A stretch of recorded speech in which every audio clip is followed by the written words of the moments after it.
साल 1708 नांदेड़ की पवित्र भूमि पर गुरु गोबिंद सिंह जी की नजर एक साधु पर पड़ी। माधोदास। एक आशीर्वाद, एक स्पर्श, और उसी क्षण जन्म हुआ खालसा के शेर बंदा सिंह बहादुर का। गुरु साहिब की दिव्य शक्ति ने माधोदास के भीतर सोए हुए योद्धा को जगा दिया और वह बन गया बंदा सिंह बहादुर, अन्याय को मिटाने वाला वीर। खालसा की सेना बंदा सिंह बहादुर की अगुवाई में धर्म, न्याय और स्वतंत्रता के लिए निकल पड़ी। सदियों बाद पहली बार लोगों को एक सच्चा नेता मिला था जो उनके लिए लड़ने आया था। सरहिंद, वो जगह जहां मुगल अत्याचारों ने इंसानियत को रुलाया, जहां छोटे साहिबजादों को जिंदा दीवार में चुनवा दिया गया। जुल्म की इन चीखों ने इतिहास को हिला दिया। बंदा सिंह ने प्रतिज्ञा ली, जहां भी जुल्म होगा खालसा की तलवार वहां न्याय लाएगी। खालसा ने तलवारें तेज की, भाले चमकाए और युद्ध का बिगुल बज चुका था। पहला निशाना समाना, वही शहर जहां हजारों निर्दोषों को मौत दी गई थी। खालसा के पहले ही वार ने समाना को हिला दिया। जुल्म की दीवारें ढहने लगी और इंसाफ की सुबह शुरू हो गई। बंदा सिंह बहादुर की तलवार जब ढालों की दीवार से टकराई तो मुगल सेना की ताकत टूटकर बिखर गई। समाना जीत लिया गया।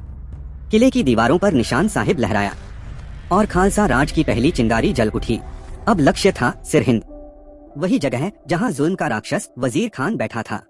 चप्पड़ चिरी की धरती पर दो विशाल सेनाएं, दो विचारधाराएं, दो भाग्य आमने सामने खड़े थे। बंदा सिंह बहादुर और वजीर खान का आमना सामना सदियों में होने वाली सबसे निर्णायक भिड़ंत थी। और फिर न्याय की तलवार ने अत्याचार का सिर झुका दिया। वजीर खान धरती पर था और खालसा की फतेह आकाश पर।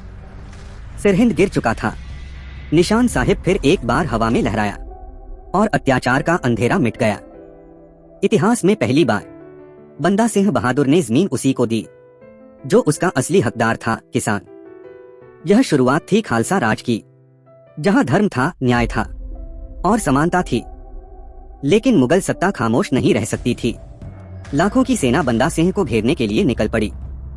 गुरदास नंगल, जहां महीनों तक खालसा भूख, प्यास और मौत के साए में डटा रहा।